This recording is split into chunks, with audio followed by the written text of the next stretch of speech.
natin. Record ko din. May mga nasa ibang lugar ba or nasa ibang bansa? Kasi before ang dami kong student na nasa ibang nasa ibang bansa OFW. Ayan. So I think nasa Pilipinas naman lahat, no? Kasi as a trader talagang magkakaiba yung ano natin. Magkakaiba po guys yung ating mga time zone. So dapat alam din natin po kung anong oras tayo pwedeng makapag-trade kung nasa ibang lugar po tayo or ibang bansa po tayo. Okay? And dapat rin is yung session. Ayan.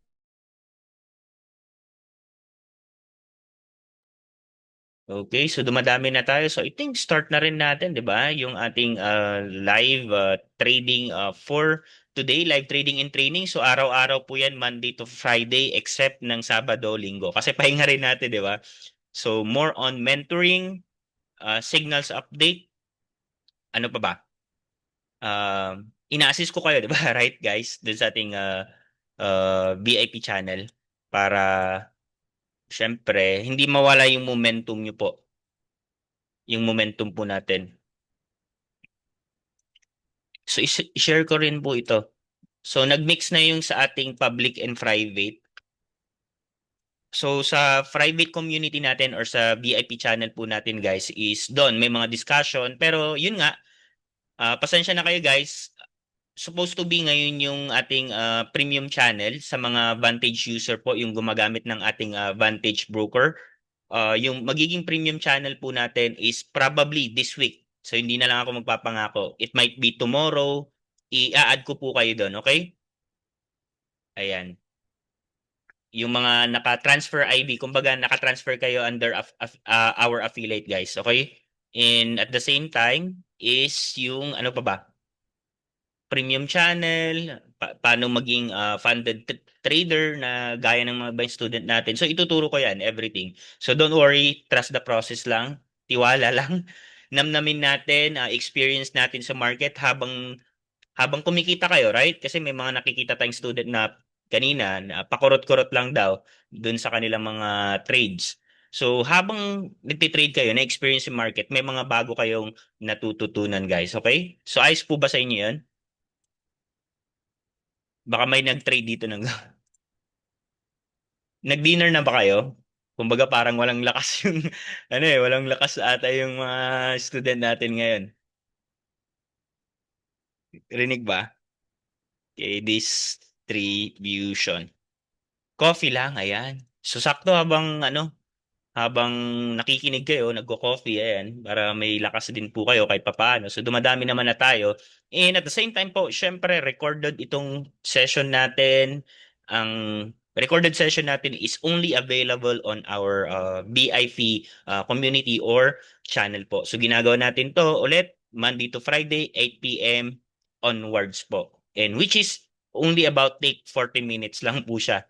Kasi unlike before, ginagawa natin siya ng Wednesday to Friday lang. Pero ngayon, nag improve tayo like to Monday to Friday. Ano yung reason? Gusto ko po kasi hands-on po ako sa mga student. Uh, Natatanong ko kung ano yung mga concern nila at meron po tayo syempre interaction din, di ba? Napakaganda po niyan. Para, yun nga, hindi mawala yung ating momentum. Tuloy-tuloy yung pag-aaral natin about Forex and crypto trading. Ayan, napakaganda po. So, baka nagtitrade kayo ng gold. So, kung mapapansin niyo yung kay gold kanina doon sa ating ayan.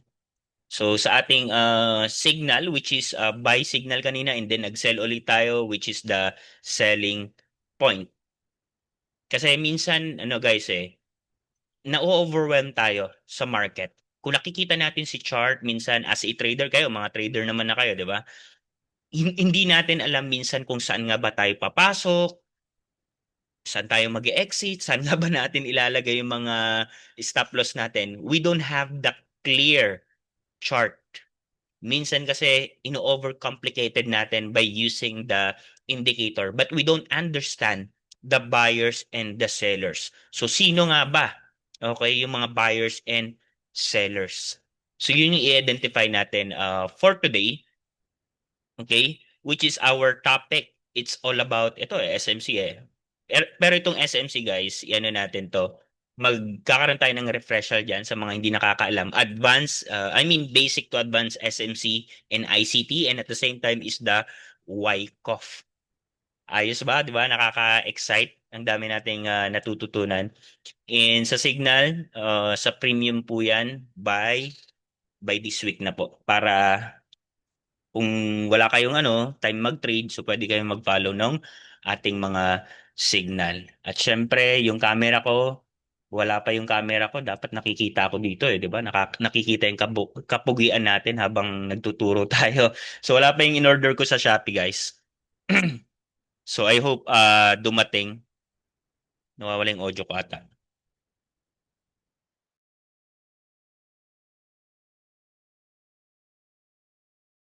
And so going back here, so ano nga ba yung magiging topic natin? It's all about the Wyckoff theory.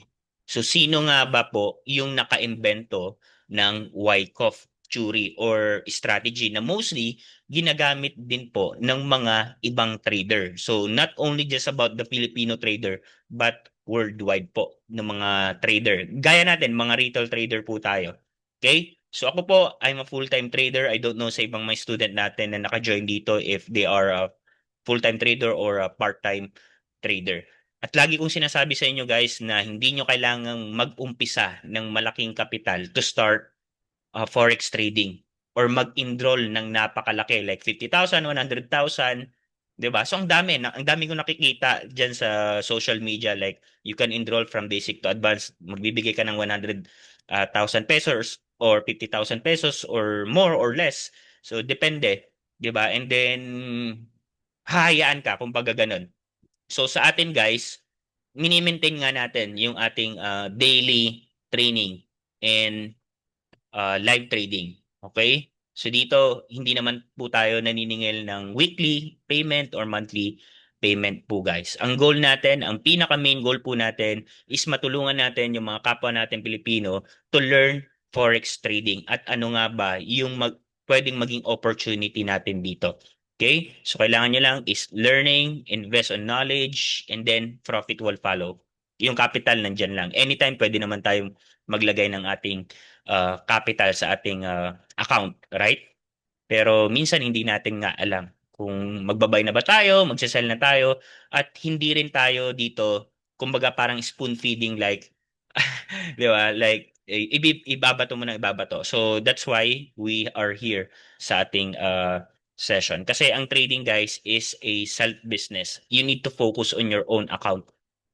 Di ba? Instead, following my signal, what if kaya mong mag-create ng iyong sariling signal? Okay? Kasi malay natin, nagbigay tayo ng signal and magkaiba pala siya dun sa bias mo. Right? Kaya kapag nagbibigay tayo ng signal, mayroong technical and fundamental analysis para makikita mo if magbabay ka na ba or hindi. Okay. So yun lang yung napaka-importante na kailangan natin. Gold dump big time. Kasi opening na ng ng New York session. So later on, i-check din natin yan, yung movement ni gold. So sino nga ba si Richard Wyckoff or nakaimbento po or author po ng Wyckoff strategy or theory po? So si Richard Wyckoff po is nabuhay nung November 2, 1873 and namatay nung March 19, 1934. So yung birthday ko March 17. Ayan, so sa kanya March 19, 1934. Grabe, no? Nung, kumbaga, mag-start pa lang dito yung World War II. And, eto, chick boy to, di ba? Married 3 times. Isa siya sa mga trader and educator. Di ba? Baka siguro wala pa tayo, may mga trader na po. Totoo po yan, may mga trader na po. Pero wala pa po yung forex market. Nasa stock pa lang po ang mosting mga trader. Okay? 1980s, 1934 ito. Kasi ninyo guys, 1873 pa nga lang may uh, trader na. Nag-exist na po sila bago tayo. Okay? So isa siya sa mga trader and educator ng stock markets. Editor din siya sa Magazine of Wall Street Kung alam niyo yung Wall Street sa New York po, kung saan nandun yung mga financial sectors, financial industry. If napanood niyo rin po yung Wolf of the Wall Street, okay? So magandang panoorin yon sa mga ano rin, sa mga trader dyan. Okay, so ito yung mga naging profession niya po. So emphasize stop loss and risk control technique. So kumbaga ito yung legacy na iniwan ni Richard Wyckoff sa mga trader na pwede rin nating ma-apply on our own trade, guys. Okay? Ayan. So ano nga ba yung Wyckoff? It's a method of detecting market behavior. So as a trader, ang una nating tinitingnan dyan is the analysis, our analysis. Saan nga ba papunta yung price? Is it go up or go down? Yung market behavior. Kaya lagi ko rin po tinuturo sa mga student natin, dapat alam natin yung, yung midweek reversal for this week. And then for today, ano nga ba yung magiging galaw niya? Ganon. Okay? Napaka-importante po niyan. We need to identify the market behavior. So, let's say example, nagtitrade ka ng gold. So, nakita mong bumabagsak siya. So, what do you think? Ano yung magiging position mo dito? 'Di ba? So, it shows here it's a seller's control. So, right now, it's a seller's control. What do you think na gagawin mo? So, syempre, magsisell ka. But of course, there's a demand level here or demand zone. So kapag ganyan na binubutas niya, you need to have a retest. Minsan we are too excited. Ito, ang gagawin ko, magbabay na ako dito kasi it's a sign of strong demand zone or support level. But suddenly, nag-drop siya. Okay? So hindi tayo basta-basta pumapasok kapag ganyan. Kailangan po natin nung retest. Kasi ang pwedeng mangyari po dyan, it's a stop hunt liquidity. So, paano nga natin ma-identify yung stop hunt liquidity? Okay, let's say you have the buy position here and then suddenly na-hit yung stop loss mo. Kumbaga, nag-trap sila dito ng mga seller and then reverse it back, umakyat. Ganun po yan si market. Mahilig pong mang-trap yan. You need to understand the liquidity or else ikaw yung maging liquidity sa market. Okay? Gusto mo bang maging liquidity sa market? So, syempre hindi, di ba? It means liquidity, maliquidate yung account mo, right? Or mag-loss ka. So, si market, naghahanap yan ng mga liquidity zones or area. Minsan kasi we are too excited na mag-enter dahil sa tingin natin magre-reverse. It's on our mind lagi. 'Di ba? Yung sa isip natin, this is a reversal. Pero hindi natin na-follow yung strategy natin. So, anong mangyayari? 'Di ba? Yung losses, yung risk ang nakasalalay doon. Kaya lagi po natin tatandaan, if there's any trend line or area of demand, supplies, or support and resistance zone, we need to have the retest. Kasi, especially kay gold, mahilig po yan sa mga liquidity hunt or zone. So may mga binabalikan yan bago yung reversal or yung true movement na tinatawag po. Okay? So kung mapapansin nyo, there's a selling point here under Wyckoff, buying climax, distributions. So nagkaroon ng distributions. It's a seller's climax. Okay, distribution and then fake out. Pansinin nyo to, fake out. 15 minutes time frame or kahit 1 minute, kahit 1 hour makikita nyo rin yan. So sign of weakness, nag-fake out and then suddenly drop. So they are attracting buyer and then suddenly drop. So kung nakabay ka dahil fina-follow mo tong level na to, which is sabihin natin support level, okay, and then suddenly nag-drop. So you still need have to a retest pa rin, guys. So sa tingin mo, ikaw ka-trader, pipili ka, papasok ka ng basta-basta or magre-retest ka. Okay? So kung pumasok ka ng basta-basta, yung chance is 100% risk. Pero kung nag-retest ka, mababawasan yung risk up to 50%. As a trader, unang-una nating fino-focus, guys, is to minimize our risk, mabawasan. Okay? Kasi if you're newbie, mostly mga newbie trader is pinofocus nila profit, dapat magka kumita ako ng $100 a day, $200 a day. Hindi po. Ngayon, as in newbie pa lang, pinofocus kagad natin yung malolos natin or yung willing nating malos dahil profit will follow. Not all the time naman na naglolos tayo, right? Naglolos tayo if hindi natin tinitignan or binavalidate yung mga position po natin, guys. Ganun po yan. Or sa mga mistake natin.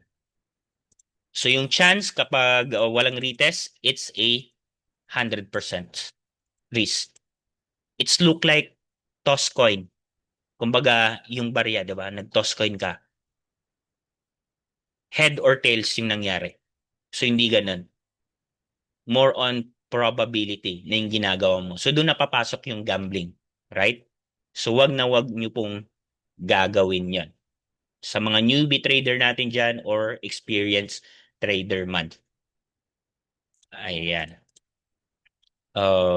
Next here is yung Wyckoff Theory na napalayo na naman tayo is a method of detecting market behavior. So dinedetect natin or ina-analyze natin yung market. Okay? So depende sa pairs. Kung nagtitrade ka sa gold, so syempre titignan mo yung market pairs behavior niya. Ayan, the rule of composite operator or CO. So skip na natin yan kasi mostly ginagamit yan before sa stock market, yung mga buyers and sellers.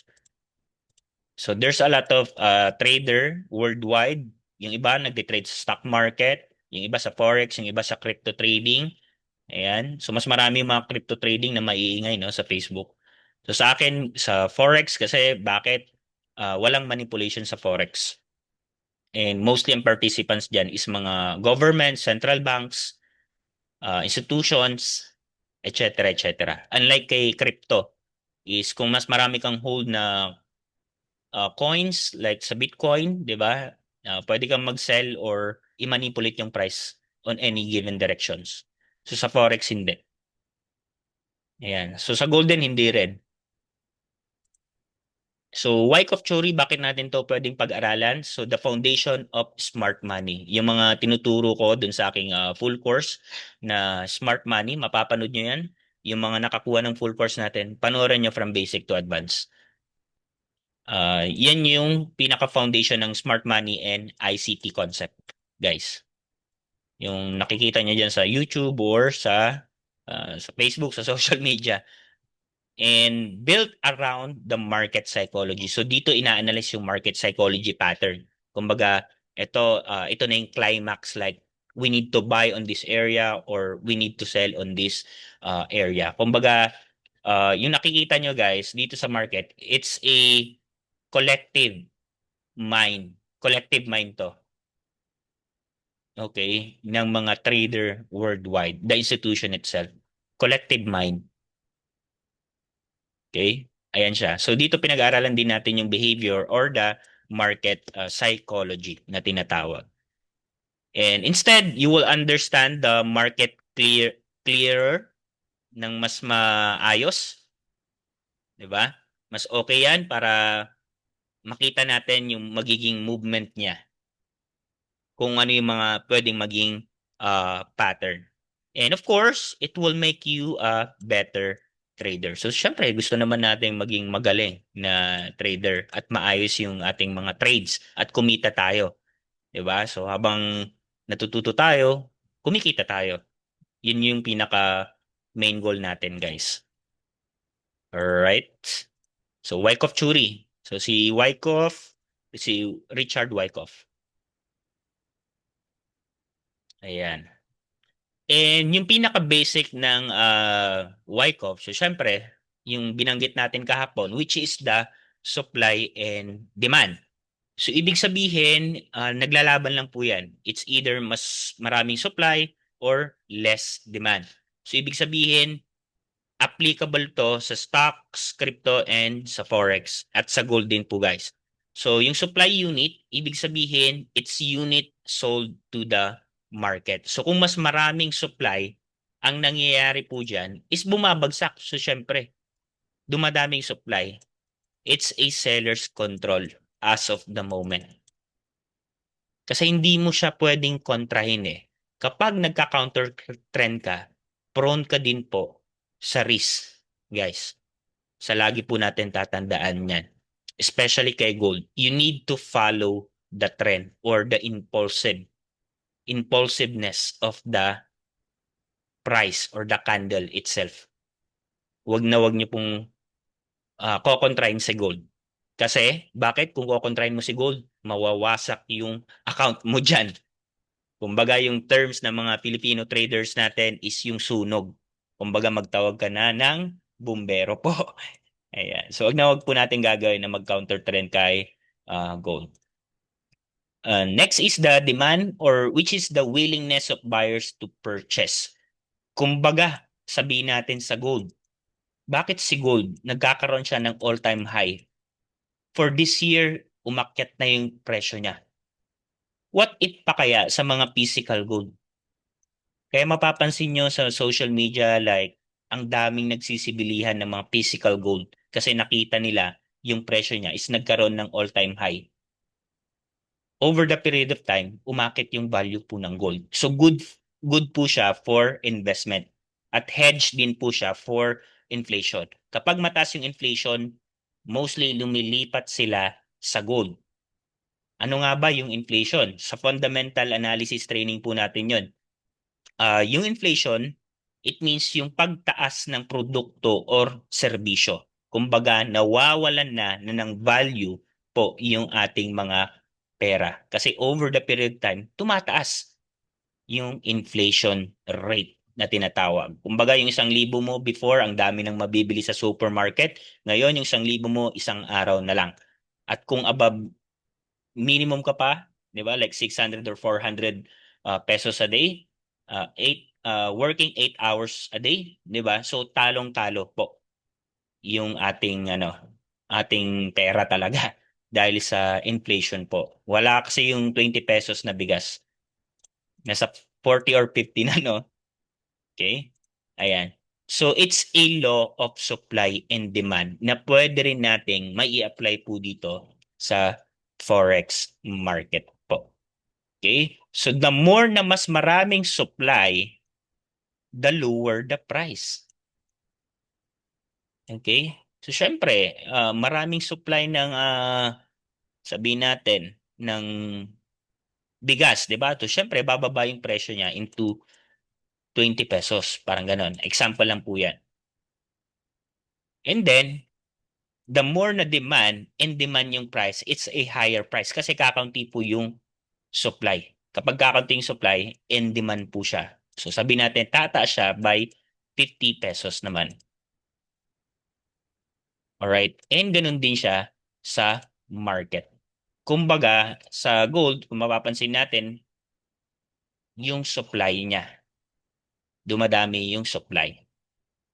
Okay? That's why pumapasok or nag-enter yung mga seller. So itatakal po natin yan. Yung yung supply and demand. And I hope dito sa basic, naintindihan nyo naman po yung the law of supply and demand. Ayan. Okay? So, yan yung mga example natin sa law of supply and demand. Since you have the 5 gold coins and mas marami yung willing na bumili doon sa 5 gold coins na yon. So, it means yung demand, mataas yung demand. At yung supply is low, kakaunti, which is yung 5 coin na yon. Kakaunti siya. Pero what if naman, kung mas marami, 100 gold coin, okay, and then, sabihin natin, it's a 50 yung buyers.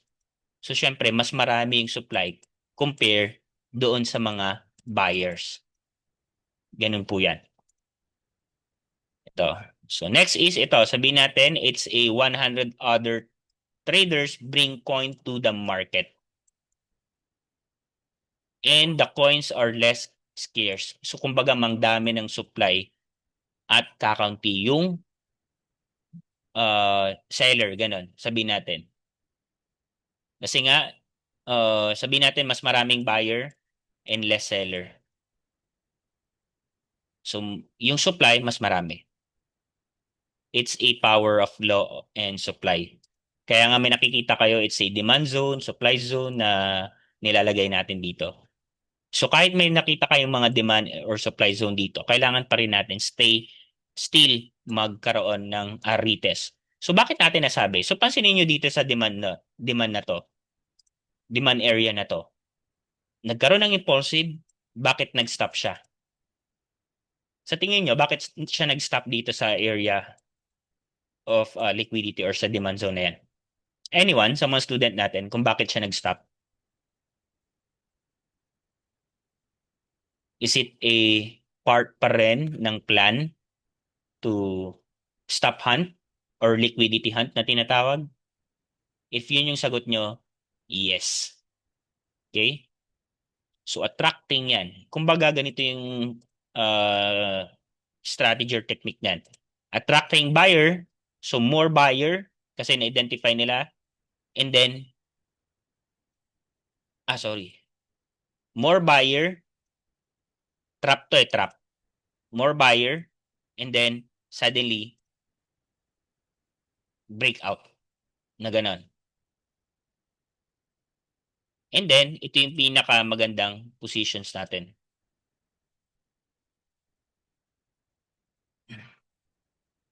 Para ma-minimize natin. So, kumbaga, dyan, yan yung supply zone. And then, mag-short ka or mag-sell ka. So, intend mong mag-tap dito sa supply zone. And then, yung risk of reward mo, pag ganyan. Okay? So, ganyan po yung diskarte. Once you identify the supply and demand zone. Like this one, it's a supply, sabi natin. And then, nag-short ka, nag-sell ka, above this high. So kung kanina nag-trade ka ng sell, so ano nangyari? Pansinin nyo, nag-drop. So nag-profit ka. And then right now, kung magti-trade ka, so magre-retest ka, hintayin mo siyang umabot dito on the supply zone. And then that's the time you need to sell. Alright? Gets po ba? So paano naman coach yung demand zone? Yan. There's a two type of supply and demand zone guys eh.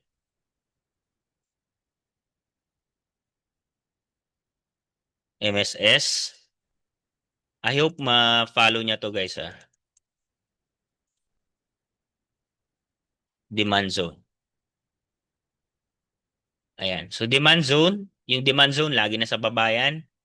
And then yung supply zone is laging nasa taas. Pero magre-retest pa rin kayo lagi kapag umaabot siya ng demand and supply zone. Okay? So pansinin niyo, 'di ba? Demand zone, yung demand zone, may identify natin 'yan kung may nagkakaroon ng consolidation and then rally siya, paakyat or markup na tinatawag. And then another demand zone, so syempre kung maglo-long position ka, SL mo around on this level. And then continuous yung pag-akyat niya. Pansinin niyo yung risk and reward, napakaganda, guys. Nung supply and the demand zone. So yun yung law of the supply and demand zone po. Clear po ba? Okay. So ganun po siya. So Wyckoff suggests the market moves in constant cycle which is the high supply, low demand. This create price depreciation na tinatawag. Kakaunti.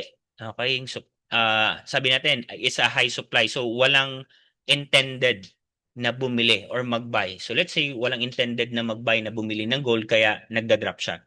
Ganun po. And high demand, yon yung high demand, nagkaroon siya ng all-time high nung nakarang week, di ba? So kakunti yung supply. This create price appreciation na tinatawag. Depreciation and appreciation po. So pwede nyo pong screenshot to. Ayan.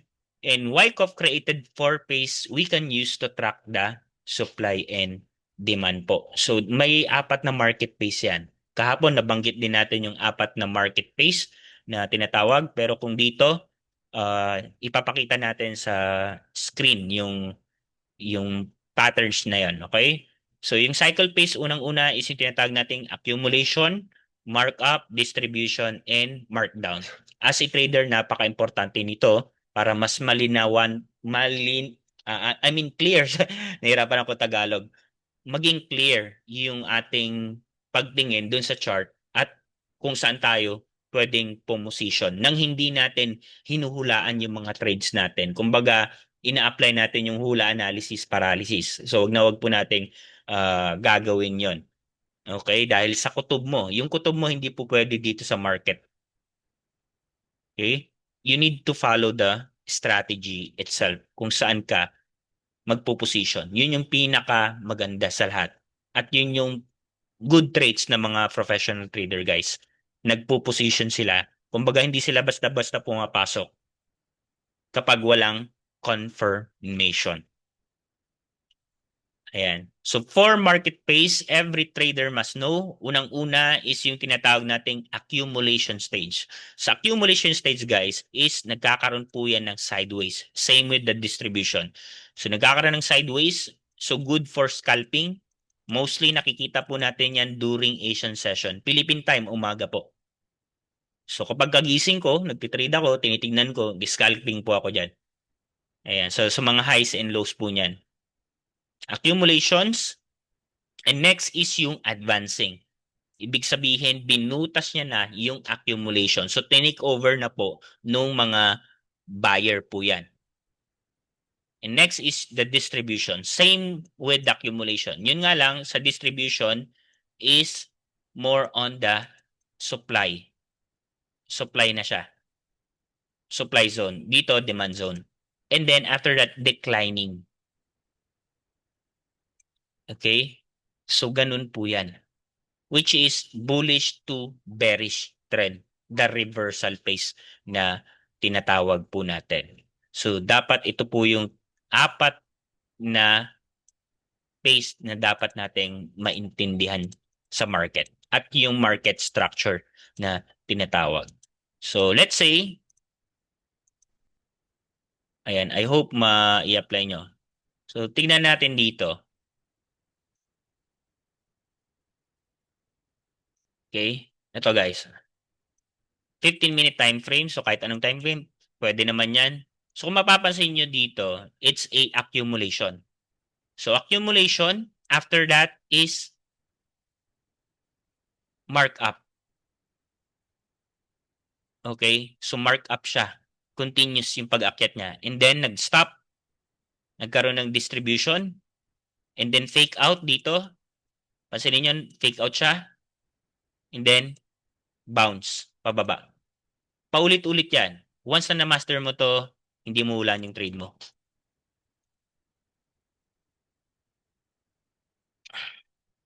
Okay, supply zone and sign of weakness na to. Ito, yung sign of weakness, guys. Ito lagi. Kumbaga nag-fake out siya and then suddenly drop. Okay? It's a sign of weakness na tinatawag. And then, next is another accumulation. Following the support and resistance level. Dapat nakafocus ka sa console. Exactly. Lagi niyo po tatandaan, after the consolidation, there's a markup or markdown na mangyayari or impulsiveness na mangyayari po, guys. I hope na clear na sa inyo yung accumulation distribution na yung markup. Napakasimple lang, right? Kasi pag napunta tayo sa more way advanced, talagang medyo siya, i-apply na natin. Yes, pwede po kahit anong time frame. Except 1 minute sa akin Ayaw kong siyang tinitignan into 1 minute time frame. So kung ano yung distributions, sabi natin distribution ng 15-minute time frame tapos pumunta ako ng 1 hour. So kitang-kita ko pa rin yung ginawa kong distributions dito. Kasi binutas niya pa rin dito. Ito na yung sign of weakness. At yung last week hunt na tinatawag natin, kumbaga spring siya, ito na yung pinakahuli na last week hunt and then suddenly continuous yung pag-akyat niya simula kahapon. Alright? And then dito, titignan natin dito, it's a spring ulit or last week hunt and then continuous yung pag-drop. Once there's a breakout in this level. Matindi po ito guys kapag continuous yung breakout niya. Okay? Ang tinitingnan natin dito, it's a large body of candle. Pero kung nagkaroon dito ng isang bullish, bigla siyang umangat like large bullish candle, dito tayo magre-retest. Diyan sa may side, yung may conso dito. Okay? And that's the time you need to sell. Retest ka pa rin guys para mabawasan lang yung risk mo dito. Yung stop loss mo above on that supply zone na tinatawag po natin. Ayan. So I hope na nasagot ko po yung question nyo about 15 minutes. So kahit anong time frame, pwede po. Kung ano yung ginawa natin sa 15 minutes, nandun pa rin siya. Hindi siya nawawala po. Habang bumababa lang po tayo ng time frame, mas nagiging noisy lang po siya. So hindi ko advisable na mag-trade into 1 minute time frame dahil napakagulo at hindi po natin nakikita yung patterns. Okay? The patterns, yung supply and demand zone, yung break of structure.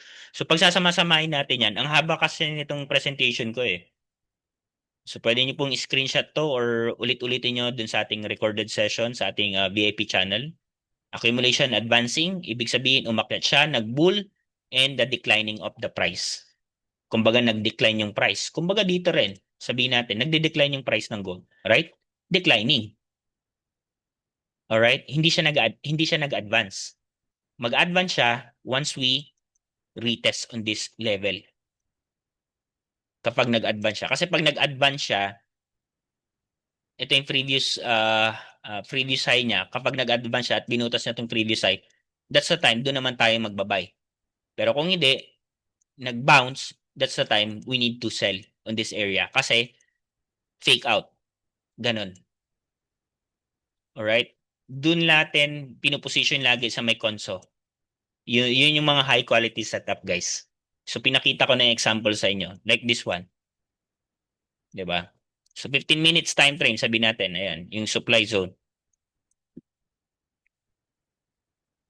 Medyo magulo ba yung chart ko? Ayan, pansinin nyo, umakyat siya, nag-take out, stop hunt, umakyat, and then nag-decline, continuous yung pag-decline niya. So, kung naka-sell position ka dito, you have the profit. Nag-short ka, sabi natin. Ayan, nag-short ka, tapos yung stop loss mo, malit lang. Around, sabi natin, yung stop loss mo, around $20, pero yung target ratio profit mo is nasa $50. So, nasala mo yung quality setup na yun. And that's good, di ba?